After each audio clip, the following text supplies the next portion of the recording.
ये भी अल्लाह वालियां दी खास निशानी है। निशानियां विचों एक निशानी है जिन्होंने मच किया जाता है। लकड़ां दा ढेर ला के एक मखसूस जगह उत्ते उस ढेर नूं अग ला दित्ती जाती है ते लकड़ां दे नाल नाल गोहे भी बाले जाते हैं ते मच की इजाजत किसे किसे नूं किसे किसे वली अल्लाह नूं मिलदी है। मच हले भी उर्स दे 3 दिन अपनी पूरी आबोताब नाल रोशन हुंदा है ते हर जुमेरात नूं मच नूं जिंदा किया जाता है, यानी कि बालिया जाता है। मलंग हजरात दसदे ने कि इस मच की हकीकत कुछ इस तरह है कि यह या अली सरकार का मच कहलांदा है ते असीं मौला अली की सुनत पूरी करने आ। माहौरां दे मच वाली जगह ते हुण गोल ग्रिल ला के एक पासे दरवाजा लवा दिता गया है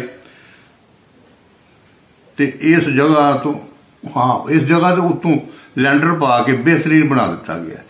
उस दिनों च मलंग इस मच नूं रोशन रखते हैं ते आउण वाली खलकत नूं मां होरां दीयां करामातां ते अपने किसे कहानियां भी सुणांदे ने। मां होरां दी हयाती विच ये मच सुबह तो लैके शाम तक रोशन नहीं रहिंदा सी।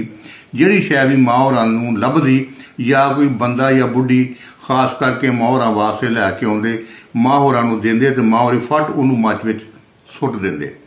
अज भी मां होरां दे जान मगरों पसरूर दे आले दुआले दियां पिंडां दियां औरतां जुमेरात नूं अपने घरों गोहियां दे तोड़े भर के मच वास्ते जरूर लैके आउंदियां ने कि बुजुर्गां दे मच हमेशा तो हमेशा तक रोशन ही रहिंदे ने ते इह भी एक साहिब दरबार की करामत हुंदी है कि उहदे जान मगरों भी लोग उहदे मनण वाले उहदे अमल नूं जिंदा रखण।